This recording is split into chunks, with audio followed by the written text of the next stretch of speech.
শহীদ রাষ্ট্রপতি জিয়াউর রহমান একজন আদর্শ দেশপ্রেমিক, যার অবদান জাতির ইতিহাসে চিরস্মরণীয়।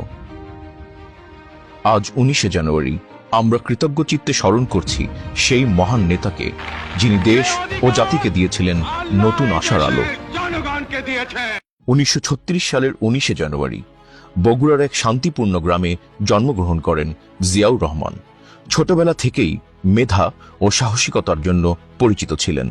তার শৈশবের প্রতিটি অধ্যায়ে ফুটে উঠেছে দেশের প্রতি ভালোবাসা ও দায়িত্ববোধ। 1971 সালের মহান মুক্তিযুদ্ধে তার অবদান জাতি কখনোই ভুলতে পারবে না। চট্টগ্রামের কালুরঘাট বেতার কেন্দ্র থেকে স্বাধীনতার প্রথম ঘোষণা করেন জিয়াউর রহমান।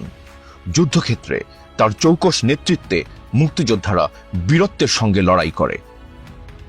স্বাধীনতার পর যখন বাংলাদেশ চরম রাজনৈতিক সংকটে পড়ে, তখন জাতির ভবিষ্যৎ নিশ্চিত করতে জিয়াউর রহমান দেশের দায়িত্ব নিজ কাঁধে তুলে নেন। 1975 সালের পর দেশের সংকটময় সময়ে তিনি ছিলেন জাতির কর্ণধার। বহুদলীয় গণতন্ত্র প্রতিষ্ঠা করে তিনি বাংলাদেশের সকল জনগণের জন্য রাজনীতির পথ উন্মুক্ত করে দেন।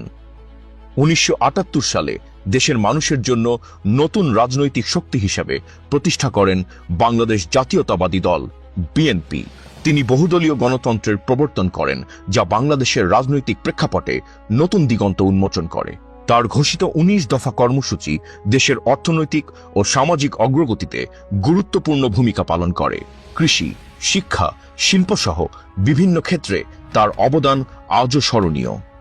জিয়াউর রহমানের উদ্যোগে গঠিত হয় দক্ষিণ এশীয় আঞ্চলিক সহযোগিতা সংস্থা সার্ক, যা বাংলাদেশকে আন্তর্জাতিক অঙ্গনে সুনাম এনে দেয়।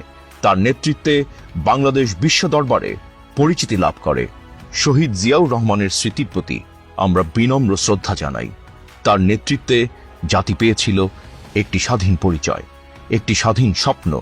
তার ত্যাগ ও আদর্শ আমাদের চলার পথে আলোকবর্তিকা হয়ে থাকবে। আমরা তার দেখানো পথ ধরে এগিয়ে যাব একটি গণতান্ত্রিক ও ন্যায়ভিত্তিক সমাজ প্রতিষ্ঠার লক্ষ্যে। আজ তার জন্মবার্ষিকীতে আমরা তার প্রতি গভীর শ্রদ্ধা জানাই। তার নেতৃত্ব, তার স্বপ্ন আজও আমাদের পথ প্রদর্শন করে। বিএনপি সবসময় জিয়াউর রহমানের আদর্শ ধারণ করে দেশ ও জনগণের জন্য কাজ করে যাবে।